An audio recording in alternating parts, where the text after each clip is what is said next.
Genius singer Luke Dawson just dropped a new album, and his single, She Can Hear, has taken the world by storm, sweeping up awards left and right. He actually wrote that song back in high school, back when he was my deskmate. When he sang the final line, he reached over and pulled out my hearing aid. I never heard it. Years later, I finally heard how the song ends. I like you. Luke's concert had barely wrapped up when more than 10 hashtags shot to the top of trending. As always, his popularity was through the roof, especially with the closing number She Can Hear, which dominated this year's music awards and stirred up countless memories of first love.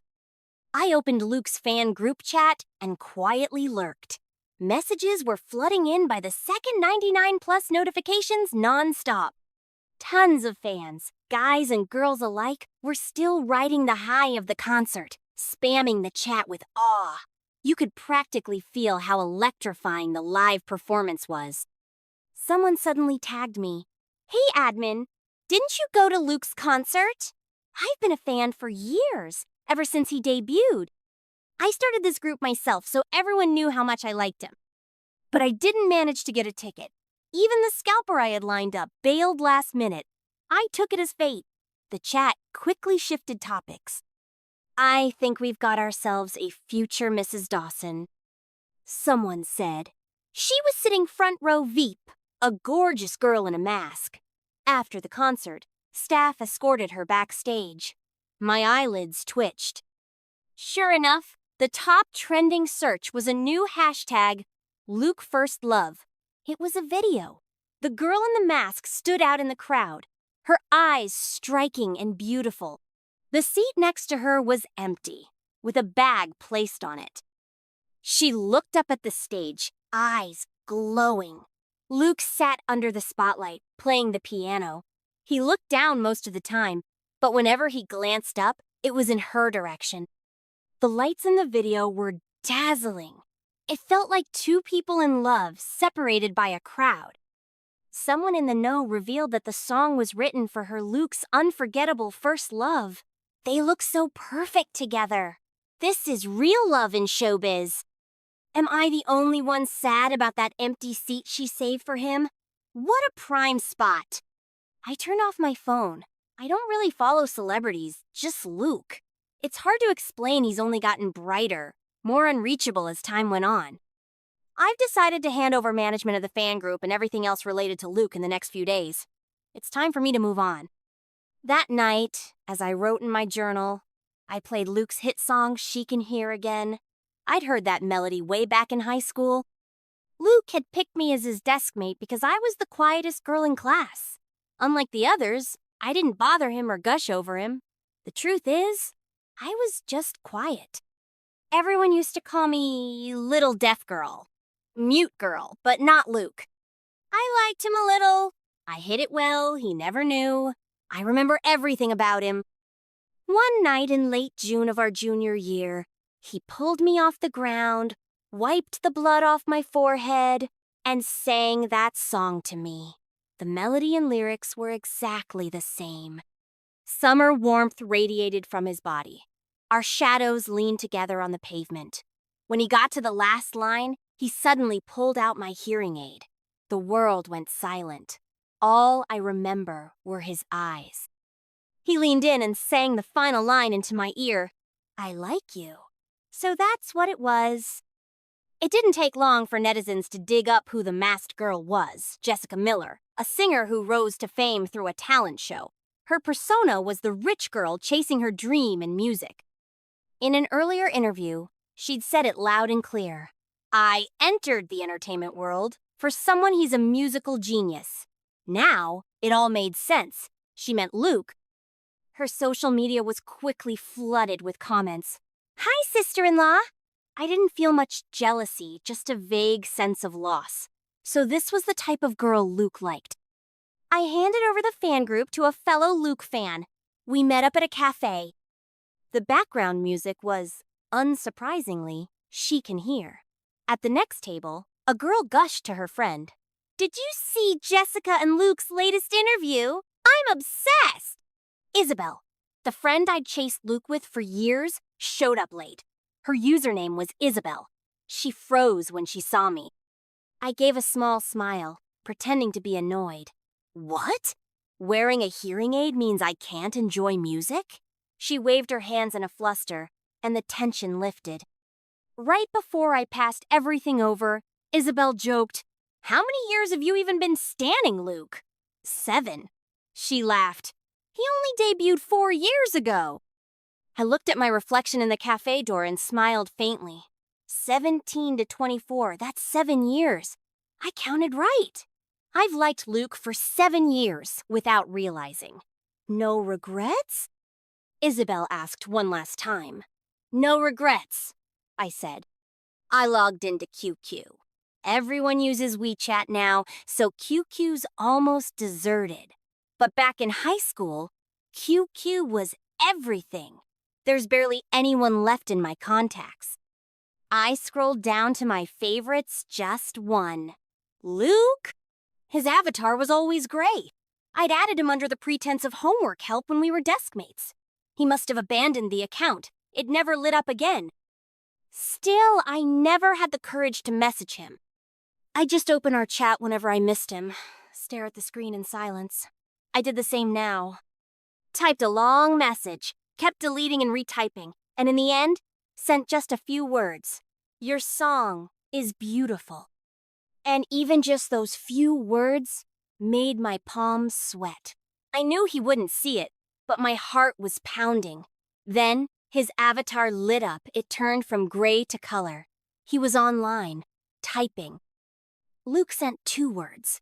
Thank you. Then, did you hear it? I froze. I never thought he'd see it, let alone reply. The screen dimmed before I could find the words. I thought and thought, then finally typed back. I heard it. Your song is everywhere. Congrats! My old deskmate, once within arm's reach, is now a music legend. I'm genuinely happy for him, wishing him all the best.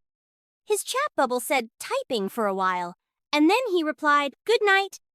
I guess I'm not great at conversation, but I'm glad. At the end of this 7-year crush, I got a good night. I packed away all my Luke posters and albums. My mom helped. It's been years. Time to move on. I hummed in agreement. My mom's actually a Luke fan, too. She met him once in high school. She's always known I wasn't just a fan. I loved Luke, the person, all along. My mom paused, then said, with a hint of meaning, that girl's pretty. She was talking about Jessica. She'd spent the morning watching gossip videos about her and Luke, even sneaking glances at me to see if I'd cried. They'd already dug up Jessica's high school photos. Turns out she went to the same school as us, 1 grade below Luke. Everything lined up with the idea of her being Luke's first love. Netizens obsessed with details were losing their minds. I stayed quiet for a long time, staring at a photo the paparazzi found Jessica hosting the school's annual talent show during our junior year. She stood at the mic while Luke sat at the piano behind her, glowing like a star. Even I had to admit they looked good together. After the rumors about Luke and Jessica broke out, Chelan High School hit the jackpot. Their alma mater, currently celebrating its 100th anniversary, proudly advertised Luke as their most famous alumnus. The buzz shot them into trending. The school had sent invites to all former students. I'd be going too. I didn't have many fond memories of Chelan High. There was only one reason worth looking back. Only one person, Luke. But this time, I had to go because Luke would be there. I needed to return something I owed him. My mom opened the drawer by her bed and carefully took out a metal tin, then pulled from it a bank book.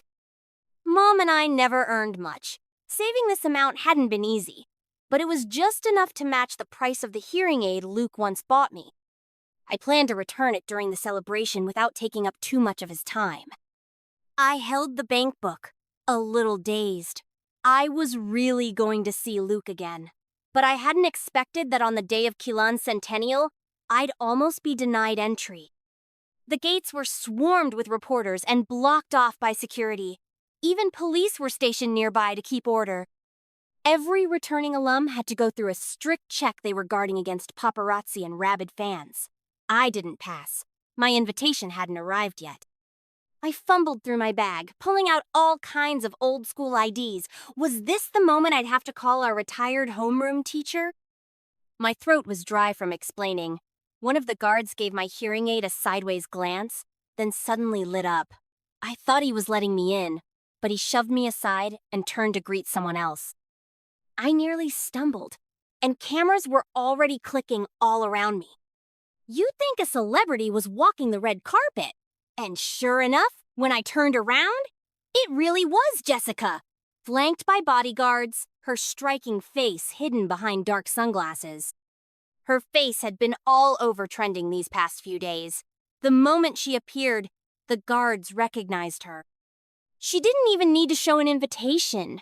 They cleared a path instantly. I lowered my eyes and waited silently as her entourage passed. But as she walked by me, she suddenly stopped. I looked up in confusion. Her gaze lingered on my ear, then moved to my eyes. She froze for a second, then took off her sunglasses, revealing those sharp, dazzling features. Jessica smirked and said, "This is Chillon High, not some school for the deaf and disabled. You sure you're not lost?" I stared in shock, my face burning. The security guard chuckled and thumped his chest. "Don't worry, Miss Lynn," he assured her. "We've got strict security. No riffraffs getting in." Honestly, this wasn't the first time I'd faced prejudice. But this time hurt more than usual. I nearly lost my footing, and I couldn't even fight back, just lowered my eyes. That's when I noticed a sleek black car had quietly pulled up behind Jessica. Its window rolled down, revealing a cold, refined face. I never imagined my reunion with Luke would happen like this, not when I looked so small and helpless. I quickly looked down, but it was too late. "Jennifer," Luke called my name softly. That was the first thing he said. From a distance, fans and paparazzi had already spotted him. Camera flashes exploded like fireworks in the daylight, celebrating a grand reunion. "Long time no see, Deskmate," he said, every word clear. That was his second sentence. Deskmate! Hearing that pulled me straight back to high school. I barely remembered being called Little Deaf Girl or Mute Girl anymore. Just Luke waking from his nap, red mark on his cheek, asking hoarsely, "Hey, Deskmate, what time is it?" Luke was popular. He didn't talk much, but never came off cold. Just him leaning back in his chair, spinning a pen with a soft smile, could draw a crowd. I was different, quiet, alone. Back then, I had the worst hearing aid, not even suited to my condition. I lived in a soundless world. At first, people tried to talk to me, but they got tired eventually. Only Luke stayed patient. Maybe because he got bored sitting next to me. Over and over, he'd repeat himself. "Hey, Deskmate, turn in your homework. Deskmate, give me a hand. Deskmate, can you hear me? Deskmate." My deskmate, Luke, he was no longer someone I could reach just by turning to my left. He now stood on stage, tall and proud. When Luke took the podium as an honored alumnus, I sat in the audience, still clutching his jacket in my hands, a little stunned. I should have warned him you shouldn't walk up to one girl when the one you actually like is watching. That glance he gave Jessica scared me. Even the guard who stopped me turned pale the moment Luke called my name. Luke got out of the car himself, vouched for me, and brought me onto campus. Jessica sat behind me now. I finally understood what it meant to feel a thorn in one's back. I kept my head up, quietly watching Luke on stage. He hadn't changed much, just toned down some of that youthful arrogance. His monolith eyes lowered as he played guitar, his most captivating look. A single mole near the corner of his eye. When he finished the final sentence of his speech, I clapped softly with everyone else. I really treasured that moment. Who knew if I'd ever get another like it? Standing on the podium, Luke suddenly looked right at me and smiled. "During the student Q&A, He answered a few questions easily. The mood was light. The last girl to stand up looked 16 or 17, ponytail bouncing. She grinned and asked, "Luke, there's a rumor online that you had a first love in high school, your white moonlight. Is it true?" The entire room held its breath. Luke's expression stayed calm. "It's true." Everyone turned to look at Jessica. For some reason, her smile faltered. The girl pressed on, holding back a squeal. "Is she here today?" Luke paused. The tips of his ears turned red. His voice was soft, but certain. "She is!" The high schooler's screams nearly shattered the sky. I pressed a hand over my heart, feeling a little absurd. For a split second, my chest burned. The QA session had just ended when an uninvited guest suddenly stood up. He wasn't a student, and no one handed him a mic, but his voice was loud. He shouted at Luke, who was just about to step off the stage. "Big shot singer! Big star!" "Remember Jason, the guy you nearly crippled in junior year? Why does a school bully like you get to live the good life?" Chaos erupted in the hall. Luke glanced at the man with sheer contempt, like he was watching a clown perform. Security quickly dragged the troublemaker out, and the incident passed swiftly. Only I stood frozen in place, unable to move. I hadn't heard the name Jason in a long time. He was a nightmare. After the event ended, I couldn't find a single chance to be alone with Luke. He was surrounded by fans, asking for autographs. The jacket in my hand and the bank book in my bag felt scorching. I should have returned them to him sooner. I walked to the classroom I remembered now abandoned. I peered through the glass, and for a moment, it felt like a summer long ago. Luke sat inside sketching musical notes on a draft pad, a soda bottle weighing down the corner. I was lost in thought when I turned around and saw Luke leaning against the wall with his arms crossed. I didn't know how long he'd been watching me. I blurted out, "Sorry." He gave a little amused smile and reached for his jacket. Sorry for what? The school broadcast was playing his song She Can Hear. I didn't know either. I just always felt like saying sorry. Maybe it was because that little outburst today happened because of me. I pressed my lips together and pulled the bank book from my bag, handing it to him. "This is for the medical bill and hearing aid you paid for back then. My mom and I always appreciated it. I want to return it to you." He froze. I thought Luke might refuse, but he took it quickly. Our fingers brushed for a second. Then he laughed for some reason. He didn't seem like someone with many emotions. Luke smiled. "You never forgot me. That's good." He always had a strange way of focusing on the wrong thing. But no, I never forgot you. Luke didn't want to leave through the front gate. It was swarming with fans and paparazzi.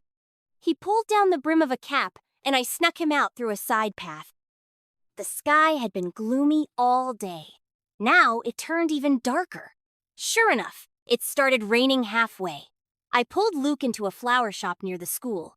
The wind chimes above the door jingled as we entered. "My mom opened this shop 2 years ago. They say selling flowers in this life makes you beautiful in the next.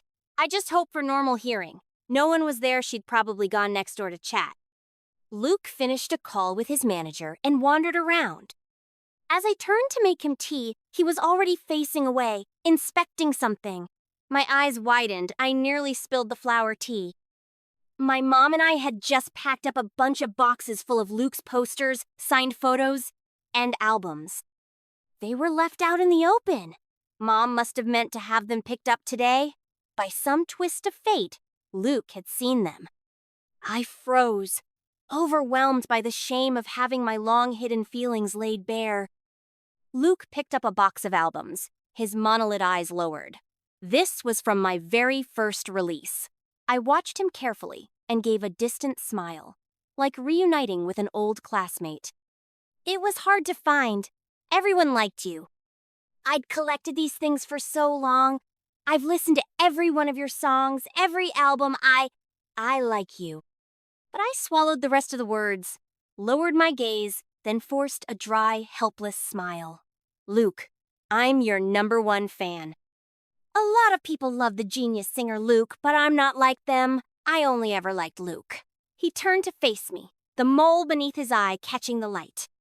He said softly, "But you've never been to any of my concerts." The rain outside had stopped. The wind chime rang again. After Luke left, my fangirl friend Isabel messaged me. She updated me on the fan group. Apparently they weren't big on sister-in-law Jessica anymore.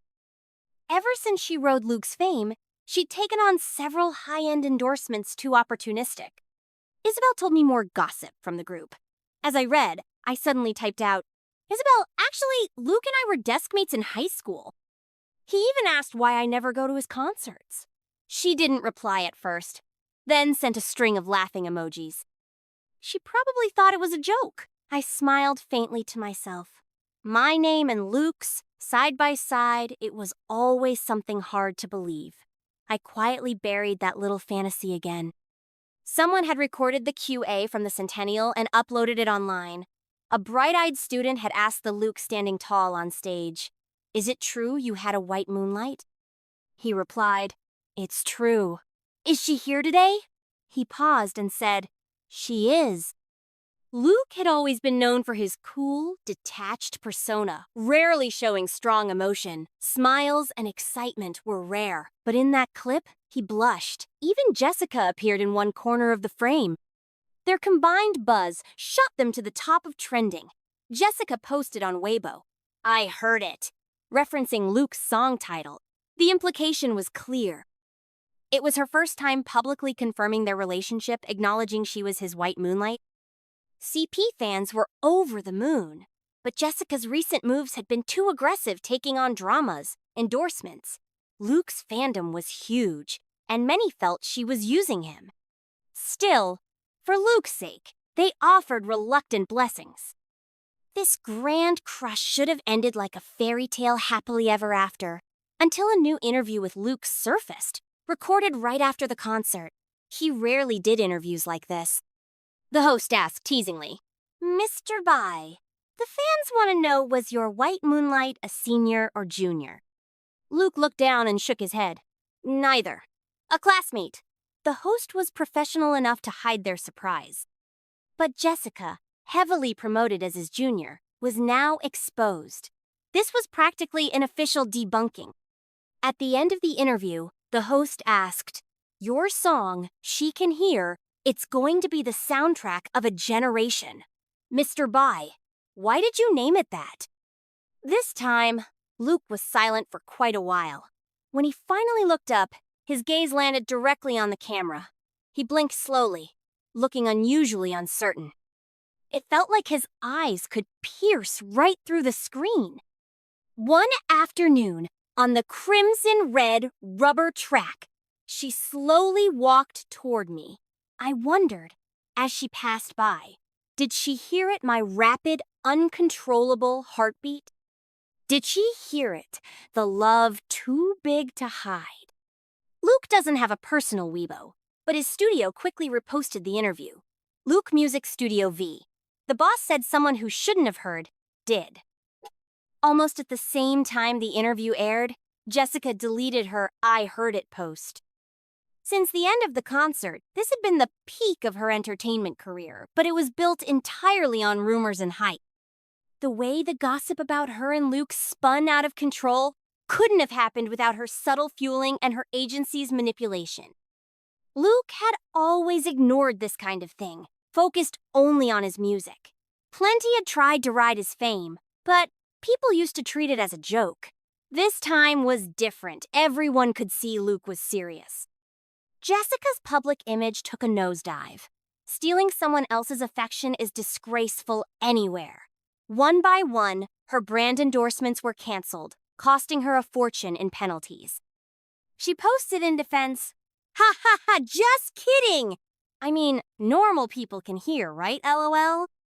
Ever since the clout-chasing drama broke, Xiao Mian had been calling me non-stop, ranting all day long, flipping through the same few angry phrases. Isabel took a furious sip of tea and added, "I've got insider info." Jessica's family has money, and her agency still wants to protect her.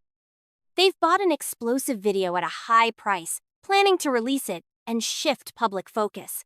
My eyelids twitched fast. I felt uneasy, a sense of foreboding I couldn't shake. And sure enough, something happened. The video dropped that night. The hashtag exploded immediately, landing one on Weibo. The title, Luke School Bullying. In the video, the whistleblower held his ID and detailed how Luke had bullied him in school. He included medical reports, even zoomed in on the scar on his scalp. He claimed Luke nearly crippled him, then turned around and left for study abroad. The name on the ID was Jason. In recent years, school bullying has become a hot-button issue. Reactions were intense across the board, especially since the accused was none other than Luke, long regarded as the white moonlight of the music world. I watched the video, shaking all over. Jason's words were lies, twisted and misleading. But one thing was true. Those injuries, they were caused by Luke. I'd gone to the same school as Jason for years. In every new setting, people always liked me. I was a little different, sure, but I smiled politely, quietly watched others. Still, with Jason around, things only got worse. In elementary school, he'd yank my worn-out backpack and throw rocks at my head, rallying the kids to attack the deaf monster.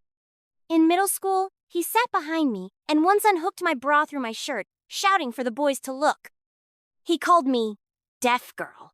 Later, he realized my tears came without sound, so he started calling me Mute Girl. Backed by family wealth, he ran wild, led others in isolating me. Things only improved in high school because I met Luke. I was lucky.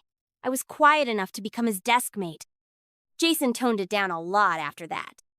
During our junior year talent show, I went to find Luke with the student badge he left behind. He was the finale act. Between the academic building and the gym was a path through the trees, dimly lit, gravel everywhere. That night, Jason blocked my way. He had a few guys with him, filming with a DSLR, probably thought it was romantic. He said he realized he kind of liked me and wanted to be with me. I felt sick. As always, I pretended not to hear, lowered my eyes and tried to walk past. But as I passed him, he shoved me hard to the ground. My head hit the gravel. Warm liquid trickled down. My ears rang. One of my hearing aids flew off. Jason stomped on it. That was the best model my mom could afford, the only thing she could give me to make life bearable. One of the boys, filming, laughed out loud. I recognized him. He'd followed Jason since grade school. He said, "Huge. It's been years since you unhooked your bra, huh?" This time, Jason didn't even bother going through the shirt. The stadium lights glowed in the distance. The show had long started. I couldn't fight back. I was like a fish stranded on shore. Suddenly, a flashlight beam cut through the dark. Jason and his crew scattered like rats. The person who approached me stepped into the moonlight. It was Luke. I reached out, a shiny student badge in my palm. His expression was calm. Luke helped fix my clothes, pulled me up, and wiped the blood from my forehead. Then he walked me home. I saw our shadows leaning together on the path closer than ever before, but mine was trembling. "The show's not over yet. I'll go alone. You still have to perform," I said. Luke replied softly, "It's okay. That song wasn't meant for them anyway." I was wearing only one hearing aid. Every sound in my world came from him. But the quality was poor. It kept cutting out. I couldn't catch his full meaning. Still, his voice carried through, a little hoarse, hauntingly beautiful. With him, I wanted to cry countless times. In the silent night, he suddenly pulled out my hearing aid and finished the final line of the song by my ear. Years later, I learned that song was called "She Can Hear," and it ended with, "I like you." After walking me home, Luke went back to school. The same hands that played piano could also strike with fury.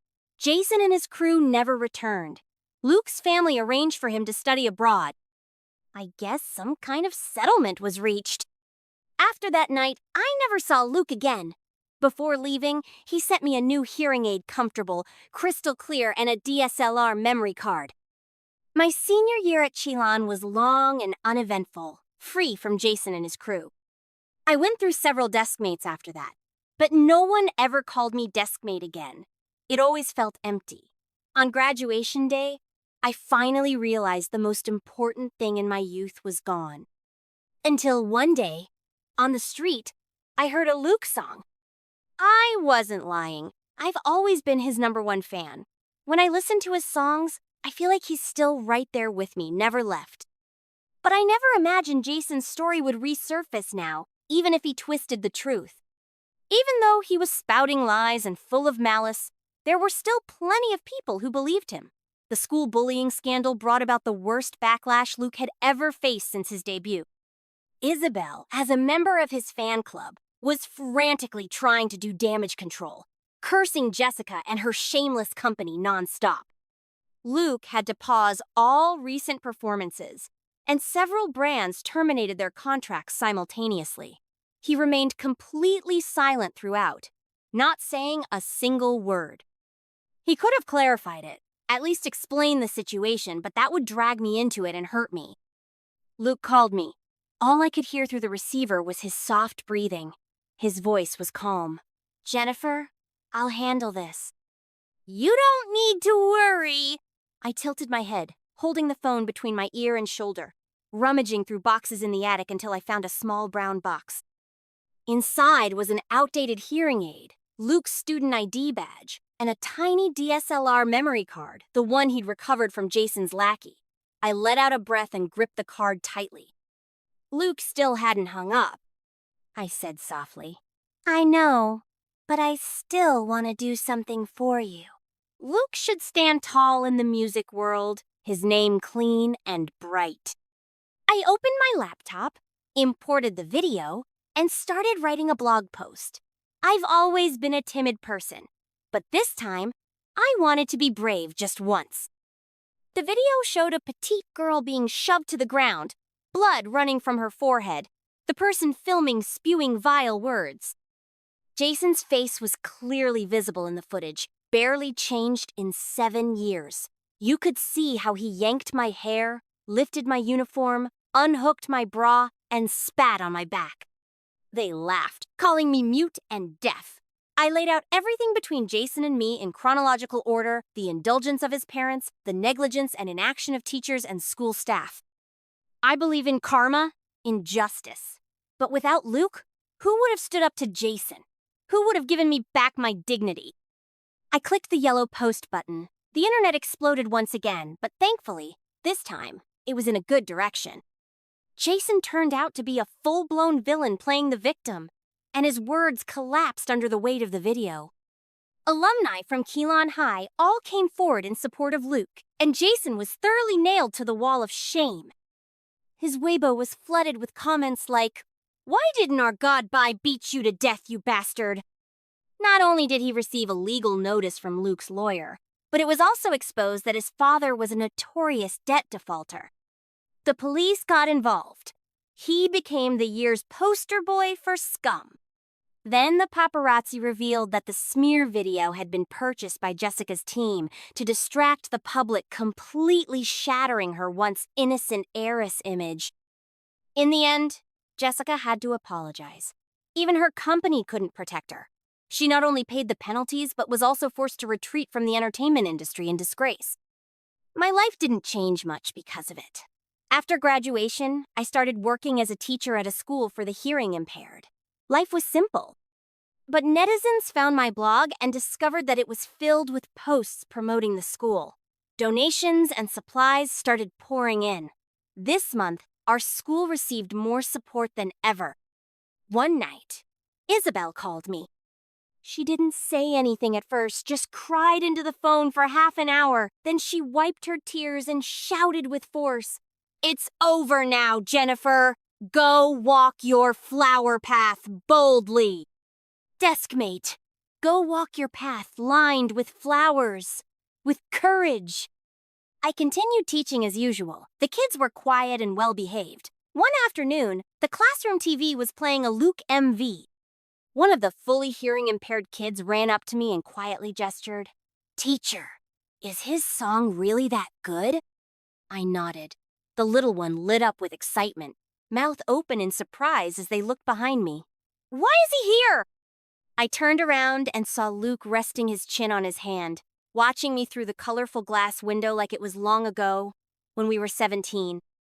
Luke tapped the window with his knuckle, monolid eyes lowered toward me. The kids turned to look at him, then at me. The classroom suddenly burst into cheerful chaos. For once, I blushed. Kids these days, so precocious. Luke had come to promote a charity initiative for the hearing-impaired school. He was planning to shoot the MV for his new song here. The principal assigned me to be his liaison. But my hearing had gotten worse, constant buzzing in my head. Even the aide couldn't keep up. I think Luke noticed something was off, but he never said anything. He just patiently repeated everything for me again and again. I'd planned to begin a new treatment once his project with the school was done. But I didn't make it. One afternoon, everything went silent. The world suddenly collapsed into a void of silence. Before I went into surgery, Luke stayed by my side the whole time. Only after I spoke out did people understand why that song title meant the world to him. This time, it was real. Luke opened a Weibo account and addressed the rumors online. Luke V. Yes, I had a crush on her for 7 years. I found 2 letters hidden among old newspapers at home. One was the invitation to Chilan High's centennial. The other was older, a VIP concert ticket to one of my shows. But I'm not afraid anymore. Even if I never hear again, I'm not afraid because there was one summer in June when she was my only audience. And 7 years later, on a random day, she passed by She Can Hear, echoing through every street and alley. And finally, I heard it. Luke's love.